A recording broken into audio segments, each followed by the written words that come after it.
consagração à Santíssima Virgem Maria, pelo método de São Luís Maria Grignion de Montfort.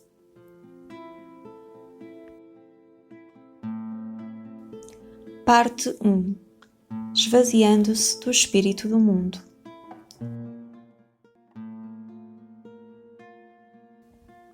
Examine a sua consciência, reze, pratica a renúncia à sua própria vontade, mortificação, pureza de coração. Esta pureza é a condição indispensável para contemplar a Deus no céu, vê-lo na terra e conhecê-lo à luz da fé. A primeira parte da preparação deve ser usada para esvaziar-se do espírito do mundo, o que é contrário ao espírito de Jesus Cristo.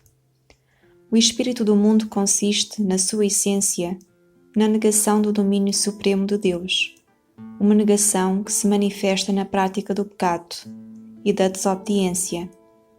Por isso, opõe-se totalmente ao espírito de Jesus Cristo, que é também o de Maria. Isto manifesta-se pela concupiscência da carne, pela concupiscência dos olhos e pelo orgulho como norma da vida, assim como pela desobediência às leis de Deus e o abuso das coisas criadas. As suas obras são o pecado em todas as suas formas.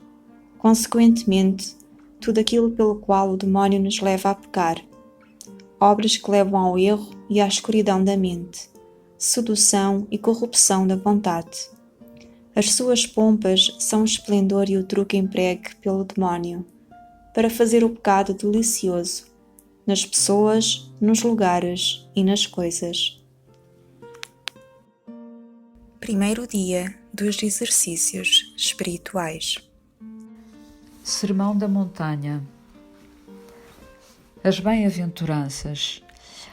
Ao ver a multidão, Jesus subiu a um monte. Depois de se ter sentado, os discípulos aproximaram-se dele. Então tomou a palavra e começou a ensiná-los, dizendo: Felizes os pobres em espírito, porque deles é o reino do céu. Felizes os que choram, porque serão consolados. Felizes os mansos, porque possuirão a terra. Felizes os que têm fome e sede de justiça, porque serão saciados. Felizes os misericordiosos, porque alcançarão misericórdia. Felizes os puros de coração, porque verão a Deus. Felizes os pacificadores, porque serão chamados filhos de Deus. Felizes os que sofrem perseguição por causa da justiça, porque deles é o reino do céu. Felizes sereis, quando vos insultarem e perseguirem, e mentindo, disserem todo o género de calúnias contra vós por minha causa. Exultai e alegrai-vos, porque grande será a vossa recompensa no céu. Pois também assim perseguiram os profetas que vos precederam. Sal da terra, luz do mundo. Vós sois o sal da terra. Ora, se o sal se corromper, com que se há de salgar? Não serve para mais nada, senão para ser lançado fora e ser pisado pelos homens. Vós sois a luz do mundo. Não se pode esconder uma cidade situada sobre um monte, nem se acende a candeia para a colocar debaixo do alqueire, mas em cima do candelabro, e assim alumia a todos os que estão em casa.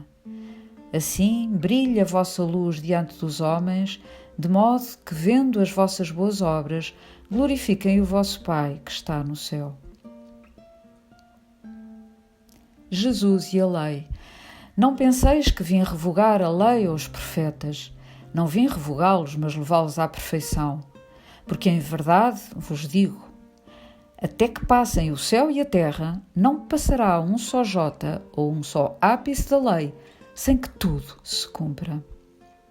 Portanto, se alguém violar um destes preceitos mais pequenos e ensinar assim aos homens, será o menor no reino do céu.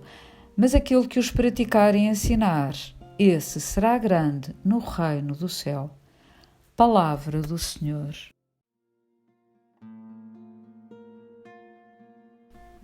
Seja louvado nosso Senhor Jesus Cristo. Então, no início desta sequência de reflexões para a preparação à consagração a Nossa Senhora. Em primeiro lugar, eu queria apresentar-me. Eu me chamo Padre Timóteo, sou um padre franciscano da congregação dos franciscanos da Imaculada e vivo numa comunidade em Fátima. Então, dessa preparação para a consagração a Nossa Senhora, a primeira parte que eu vou tratar consiste na consideração da necessária e fundamental conversão de vida, conversão do nosso coração, fruto de uma visão nova da vida e do mundo. Uma visão exatamente contrária àquela do mundo e que Jesus propõe mesmo no início da sua pregação, no famoso Sermão da Montanha. Todos os que não compreendem as palavras de Jesus nesse Sermão da Montanha são almas ainda muito agarradas ao mundo e bem longe da revolucionária Boa Nova de Cristo, bem longe do Espírito de Cristo. Quando falamos do mundo, não queremos dizer o fruto do coração de Deus, ou seja, a criação que é toda boa. Com a palavra mundo, queremos dizer o fruto da desobediência a Deus, o fruto do egoísmo, o fruto do pecado, que tem origem em Satanás, em todos os que vivem no pecado, preferindo seguir diretamente, ou na maioria das vezes indiretamente, a Satanás, preferindo os prazeres fáceis e as aparências à verdade e à felicidade eterna. Então, neste capítulo 5 de São Mateus, onde Jesus fala das bem-aventuranças, é muito evidente esta diferença entre o Espírito de Cristo e o Espírito do mundo. Então, Jesus que fala felizes os pobres no Espírito, felizes os que choram, felizes os mansos. Então, a pobreza no mundo parece uma desgraça. Como pode Jesus dizer felizes os pobres no Espírito? Jesus fala de todos os que são desapagados das coisas materiais, que apesar de utilizar as coisas materiais, mas não têm o coração apegado a estas coisas. Mas no mundo, em verdade, vemos como as pessoas vivem somente pelos bens materiais, fazem guerras pelos bens materiais, matam pelos bens materiais. Então, tudo isso é porque não há este desapego do coração. Depois Jesus continua dizendo felizes os que choram. Então, chorar quer dizer sofrer. Jesus que está a dizer felizes os que sofrem, os que choram, claramente fala de todas aquelas pessoas que não encontram neste mundo compreensão, ou que encontram indiferença, que encontram a maldade. Então, pessoas que sofrem de uma maldade exterior que prejudica a própria paz, a própria felicidade. E Jesus convida a não desanimar-se, mas a confiar nele, porque ele será a consolação dos que choram injustamente. Os mansos, então, num mundo que pensa somente a prevalecer sobre os outros, onde é tão frequente aquela competição para estar acima dos outros. Então os mansos como podem ser felizes? Mas, pelo contrário, Jesus promete a terra em herança aos mansos. Os homens fazem guerra para ganhar terras, para ganhar poder. E Jesus, pelo contrário, promete a terra em herança aos mansos. E assim, os que têm fome e sede de justiça, Jesus promete de saciá-los. Os misericordiosos, Jesus convida então a não cultivar o rancor, o ódio, a vingança, mas a perdoar para ser perdoados. Os puros do coração, então aqueles que têm interesse somente, ou em primeiro lugar, acima de tudo, das coisas de Deus. Mas no mundo vemos que Deus está sempre no último lugar. Também quantas pessoas eu encontro, falo com pessoas que, por exemplo, deixam a oração diária como última coisa do dia, antes de deitar-se. Então, esta não é uma maneira de viver o amor a Deus acima de tudo. Mas esta é uma maneira de viver o amor a Deus embaixo de tudo. Esta não é pureza de coração, mas pelo contrário, é um coração cheio de muitos outros interesses e no final, também vamos a dizer uma palavrinha a Deus. Isto não está correto. Então Jesus diz que são felizes os puros do coração, aqueles que se enchem o coração de Deus. Então, assim são todas as bem-aventuranças. Então, todos aqueles que sofrem perseguições, que sofrem injúria por causa de Jesus, Jesus promete uma recompensa grande, eterna. Então, com estas palavras, compreendemos muito bem como é necessário enfrentar a realidade da nossa vida de uma maneira diferente, não como o mundo enfrenta, mas com os olhos do Evangelho, com uma visão de fé, com o Espírito mesmo de Cristo.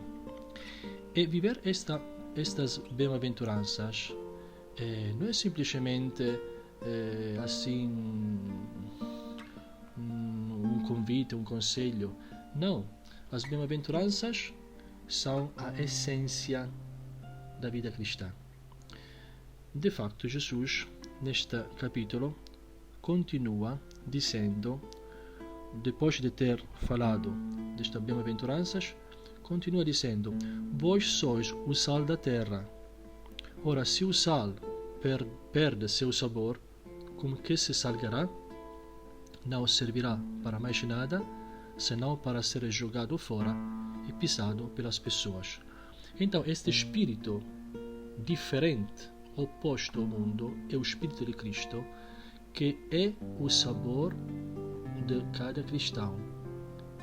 Então, cada cristão, como sal, não pode perder o sabor, senão não presta. Essas são palavras muito fortes que Jesus utiliza. Não servirá para mais nada, senão para ser jogado fora e pisado pelas pessoas. Ainda uma coisa, Jesus fala,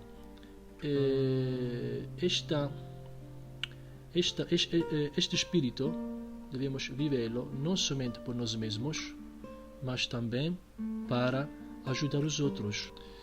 De facto, Jesus diz: vós sois a luz do mundo.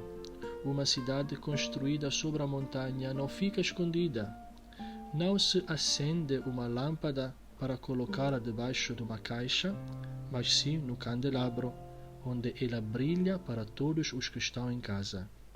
Assim também brilhe a vossa luz diante das pessoas, para que vejam as vossas boas obras e louvem o vosso Pai que está nos céus. Então, viver coerentemente o Espírito de Cristo quer dizer testemunhar este Espírito e quer dizer convidar os outros, não é preciso nem falar, mas somente vivendo coerentemente, convidar aos outros a aproximar-se deste Espírito, a viver o mesmo Espírito para salvar-se e para dar glória ao Pai no céu. Então, possa Nossa Senhora abrir os nossos olhos e o nosso coração para poder chegar a ter uma visão puramente evangélica da vida, assim como ela teve, livrando o nosso coração de todas as coisas mundanas que obstaculam a graça de Deus e que não nos permitem de crescer na vida espiritual, na santidade. São Massimiliano Maria Kolbe, foi um santo que morreu mártir durante a Segunda Guerra Mundial nos campos de concentração na Alemanha. Era um franciscano conventual polaco que se distinguiu pela sua imensa devoção a Nossa Senhora e que se deixou purificar e santificar por Nossa Senhora. Todos ouvimos falar do horror dos campos de concentração nazi. Ma vou contar um exemplo, um testemunho de como São Massimiliano, cheio de Deus, com a ajuda de Nossa Senhora, como enfrentava este ambiente de horror que era o campo de concentração. Então, padecer fome e falar de comida, sentir a morte próxima e sentir o medo e o terror eram coisas normais para todos os pobres desgraçados que estavam naquele lugar de morte. Mas para São Massimiliano, por outro lado, a coisa era bem diferente. Ele não falava nunca destas coisas, diz uma testemunha, vivia como que num outro mundo, imerso em Deus e na oração. Via-se nele, primeiro que tudo, o espírito de oração. Era este viver imerso na oração que lhe fazia dizer palavras sobre-humanas de conforto e de esperança. Naquele reino de ódio mais desumano, ele disse uma vez: só o amor é força criativa. Então, não obstante um ambiente de ódio, um ambiente tão horrível que estava por volta dele, ele tinha sempre em frente aos seus olhos sempre o rumo da caridade, o rumo do amor. Por quê? Porque isso partia do seu coração, um coração cheio de Deus, um coração que ele cultivava com esta presença de Deus, com uma vida de oração. Então, nós também, no nosso dia a dia, podemos conseguir enfrentar as dificuldades que encontramos, sejam o que sejam, qualquer que seja a dificuldade, podemos enfrentá-la com esta orientação diferente, uma orientação para Deus, uma orientação com o Espírito de Cristo, que consegue a enfrentar tudo e a superar tudo, sempre com paz e alegria, com a ajuda de Nossa Senhora, do nosso anjo da guarda. Seja louvado nosso Senhor Jesus Cristo. Orações iniciais. Em nome do Pai, do Filho e do Espírito Santo. Amém. Veni, Creator Spiritus. Vinde, Espírito Criador, a nossa alma visitai e enchei os corações com os vossos dons celestiais. Vós sois chamado o intercessor de Deus, excelso dom sem par. A fonte viva, o fogo, o amor, a unção divina e salutar. Sois o doador dos 7 dons e sois poder na mão do Pai. Por ele prometido a nós, por nós sois feitos proclamai. A nossa mente iluminai, os corações enchei de amor, nossa fraqueza encorajai, qual força eterna e protetor. Nosso inimigo repeli e concedei-nos a vossa paz, se pela graça nos guiais, o mal deixamos para trás. Ao Pai e ao Filho Salvador, por vós possamos conhecer que procedeis do seu amor, fazei-nos sempre firmes crer. Glória a Deus Pai e ao Deus Filho que ressuscitou entre os mortos, e ao Espírito Consolador, pelos séculos dos séculos. Amém. Ave Maristela, salve estrela do mar, Mãe fecunda de Deus, ficando sempre virgem, feliz porta do céu. Voz de que Gabriel ouviste aquela Ave, estabelecei-nos na paz, mudando o nome de Eva, rompei as cadeias dos cativos, iluminai os cegos, expulsai os nossos males, pedi por nós todos os bens. Mostrai-vos nossa Mãe, receba por vós as nossas preces. Aquele que por nós nasceu, e quis ser vosso. Virgem singular, doce entre todas, livres das nossas culpas, torna-nos doces e castos. Dá-nos uma vida pura, prepara-nos caminho seguro, para que, vendo Jesus, eternamente nos alegremos. Louvor seja dado a Deus Pai, honra ao grande Cristo e ao Espírito Santo, aos três a mesma honra. Amém. Magnificat. A minha alma glorifica ao Senhor, e o meu espírito se alegra em Deus, meu Salvador, porque pôs os olhos na humildade da sua serva. De hoje em diante me chamarão bem-aventurada todas as gerações. O Todo-Poderoso fez em mim maravilhas. Santo é o seu nome. A sua misericórdia se estende de geração em geração sobre aqueles que o temem. Manifestou o poder do seu braço e dispersou os soberbos. Derrubou os poderosos dos seus tronos e exaltou os humildes. Aos famintos encheu de bens e aos ricos despediu de mãos vazias. Acolheu Israel, seu servo, lembrado da sua misericórdia, como tinha prometido a nossos pais, a Abraão e à sua descendência para sempre. Glória ao Pai, e ao Filho, e ao Espírito Santo, como era no princípio, agora e sempre. Amém. Glória ao Pai, ao Filho e ao Espírito Santo, como era no princípio, agora e sempre. Amém. Nossa Senhora do Rosário de Fátima, salvai-nos, salvai Portugal e ao mundo inteiro. Em nome do Pai, do Filho e do Espírito Santo. Amém.